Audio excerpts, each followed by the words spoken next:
Between the autumn of 1347 and the winter of 1351, somewhere between a third and a half of every man, woman and child in Europe dies, not in a war, not over a century, in 4 years. It is the deadliest thing that has ever happened to our species, and in the summer of 1348 it is about to happen to one small village in England, and to one man in it, a man who owns nothing, who will bury everyone he answers to and inherit, one funeral at a time, a world that was never meant to be his. The people it is coming for will call it the Great Pestilence, and they will never know what it was. They will blame the planets, the air, their sins and their neighbours. It will take 500 years and a microscope to find the killer, a bacterium riding the fleas of black rats along every trade road on Earth. Knowing that will save none of them. What you are about to watch is what human beings do when the world ends, and no one can tell them why. This is a village in the year of the Black Death, and the year is 1349. You are a peasant, and this is the year the whole world you know dies around you at every rank from the field to the grave pit. You are a villein, which means you are owned, not as a slave is owned, but close enough. You hold your strip of land from the Lord, and you owe him your days, and your father owed them, and his father, and the arrangement is as old and fixed as the hills. Nothing has ever changed here, and nothing ever will. You are certain of this. You are wrong. Your whole world is this village, and the fields around it, and the church at its heart. You will be born, and work, and marry, and die within a mile of where you stand, as every soul here has, for as long as the stones of that church have stood, and the Lord takes his share, and the priest takes his, and the king his, and what is left is yours, and it is not much, and it is all you have ever known to expect. It comes in the autumn, on a ship, then a road, then the next village, then yours. They call it the Great Pestilence. It kills not the old and the weak alone, but everyone, and it kills in days, and there is no cure and no mercy and no sense to who it takes. Follow its road, because the road is the story. It lands at Genoa on galleys whose crews are already dying at the oars. It walks up Italy in a season. It crosses France behind the wool merchants and the pilgrims, and in the summer of 1348 it steps off a ship on the Dorset coast. And England, which has heard the stories and told itself the sea would hold, has one harvest left. You learn the marks of it, because soon you will see them on everyone. First the fever and the reeling, then the swellings, the size of eggs in the neck and the groin and the armpit, black and hard, and then, in most, the black blotches spreading under the skin that give it its name, and then, in 3 days or 4, the end. Whole families are well at Mass on Sunday and gone by the next. The priest keeps the register of the dead, and in the year 1348 the register runs off the edge of the page. The villein. It takes your neighbours first, the smith who everyone needed, the miller who everyone owed. Then it climbs the ladder you were told was permanent, and you watch, with a horror that has a secret thread of something else running through it, as death empties every rank above you. And watch what people do with a horror no one can explain. Some blame the stars, some blame the air, and burn sweet wood against it. Some blame themselves, and march the roads whipping their own backs bloody to buy God's mercy. And some blame their neighbours.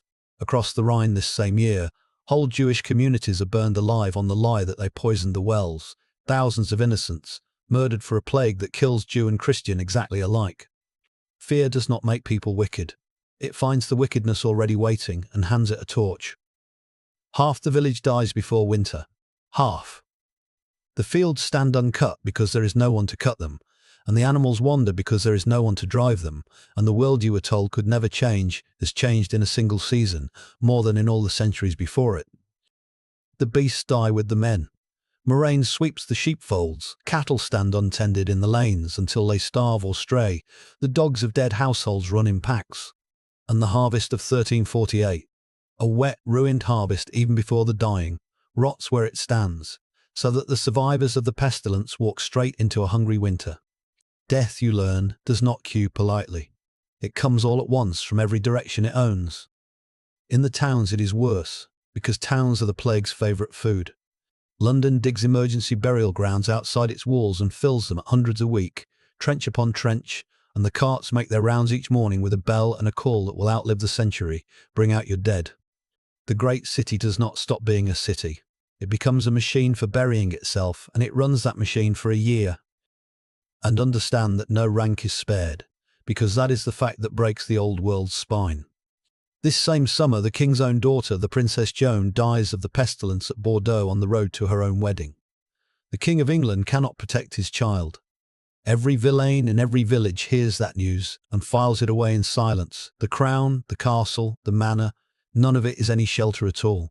God's ladder of lords and labourers has one plague rung, and everyone stands on it.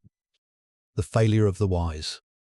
You look to the men who are supposed to know, and you find they know nothing. The physician comes in his robe and his hood and speaks of bad air and imbalanced humours, and he bleeds the sick and burns sweet herbs and charges what a village cannot pay, and his patients die exactly as fast as everyone else's, and then he takes his fee and flees to the country, because the wise die too. And you look to the church, which is supposed to know more than the physician, and you find it knows less. The priests say it is God's punishment for the world's sin, and they lead processions and prayers, and the dying does not slow, and some men take to whipping themselves bloody through the streets to beg a mercy that does not come, and slowly, in the silence where an answer should be, something very old and very heavy begins to crack. The gravedigger. Someone must bury them, and the ones who did it are dead, so the work falls to whoever will take it, and you take it, because the man who buries the dead in a plague eats when no one else does. The Lord pays in coin and bread for the one job no one else will touch. The graveyard fills, and then it overflows, and the priest consecrates a new field, and that fills too. You stop digging single graves. You dig pits, and lay them in layers, a course of the dead and a course of earth, the rich beside the poor beside the child, because the plague made them equal, and the pit keeps them so, and you are the one man in the village who sees the whole harvest of it, laid out row on row. The dead pay better than the living ever did, and not only in the Lord's coin. In the cities they call the new gravediggers ghouls, because some of them strip the houses they empty. You take the wage, and you do not take the rings. You could, no one is counting. You draw the line anyway, in the dark, alone, because a man who buries his whole world had better keep one thing about himself he can still recognize. It will never make the histories. It is the kind of victory the poor specialize in, invisible and total. And mark what dies alongside the people, the way of dying itself. A funeral used to be a procession, a bell, a feast, a village's whole grief performed together. Now the bell never stops, so it means nothing. The mourners are too few, too sick, or too frightened. The feast is unthinkable. Grief becomes logistics. You watch women follow the cart at a distance because they are forbidden to touch their own dead, and you understand that the plague does not only take lives, it takes the ceremonies that made loss bearable. It should kill you. It kills almost everyone who does it. It does not kill you, and you never learn why, and the not knowing follows you the rest of your life. You bury your own among the rest, and you keep digging, because the living must eat, and grief is a thing for years when there are years to spare. The sexton. When the plague loosens its grip, there is a village to hold together and almost no one left to hold it.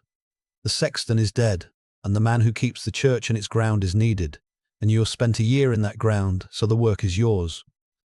Ride half a day in any direction and you will find villages that did not make it at all, hamlets where the last family walked away from the last funeral and never came back, doors swinging, fields going back to thorn. England will carry the scars for centuries, whole villages sinking back into the grass, remembered only as humps in a sheep pasture. Yours survived, barely. You begin to understand that survival is not a fact, it is a job, and somebody has to run it. And here is the thing the plague did that no rebellion ever could. There are too few workers left alive, and so for the first time in the history of the world, the men who own the land need you more than you need them. Your labour, which was worth nothing, is suddenly worth everything. The lords see it too, and they are afraid, and they make a law that no man may ask more than the old wage, that a peasant must work for what he was paid before the dying. But there are not enough of you left to force it on, and a hungry lord will pay in secret what the law forbids in daylight. And for the first time your grandfather's grandsons will bargain and win, and the winning starts here in a graveyard in the worst year the world has known. The year after is the strangest year of all, because it is loud with living. The survivors marry in a rush, widows to widowers, sometimes within weeks of the burials, because a farm cannot be worked alone and grief is a luxury with a price on it now. Land changes hands faster than the manor rolls can record. Heirs nobody ever expected, third sons, cousins, daughters, walk into holdings their whole families died out of. The village is half empty and entirely new, and everyone in it is somebody who lived, learning to look everybody else who lived in the eye. The priest. The priest is dead too. Many priests are dead, for they sat with the dying, and the church is desperate, and it will now ordain men it would never once have looked at. A villain cannot become a priest, except that in the year 1348 everything that could not happen happened. The sacraments themselves are breaking down, and the church, to its own astonishment, bends. With priests dying faster than they can be made, the bishop writes it plainly: if no priest can be found, let the dying confess to a layman; if no man can be found, even to a woman. Read that twice. The unchangeable rules of 1,000 years, waived in a sentence, because the dying cannot wait for the institution. You will remember that lesson every time anyone ever tells you again that a rule cannot be bent. You bury, and you baptize, and you give the last rites in a Latin you learned by rote, and you are not a holy man exactly, but you are what is left, and what is left must serve. You have risen higher than your blood was ever meant to rise, and every step of the ladder was a death. The reeve. The reeve who ran the manor is dead, and someone must speak for the village to the Lord, count the harvest, set the labour, hold the accounts, and you can read a little now, and you have survived everything, and the survivors are trusted. They make you reeve. You hold the whole village in your hand. And watch the children who come after. They are born into a smaller, richer, stranger world. Land is cheap because its owners are dead, wages are high because workers are few, and the old deference dies a little with every harvest. Your grandchildren will eat meat in winter. They will argue with bailiffs. One day, 30 years from now, peasants like them will march on London itself and demand the end of serfdom to the king's face. They will lose that day and win the century. You end your life as much a lord's man as a villain can be, and your grandchildren will be freer than you were born, because the plague broke the chain that held them, and the breaking cost half the world. Remember both halves of that sentence together, because history rarely says them in the same breath. You did not rise because you were worthy. You rose because everyone above you died, and you, for no reason anyone could ever name, did not. One peasant, alive in the year half of Europe died, who buried a whole village and could not say why. History is full of these years. We are opening them, one life at a time. Subscribe, and no one gets forgotten twice.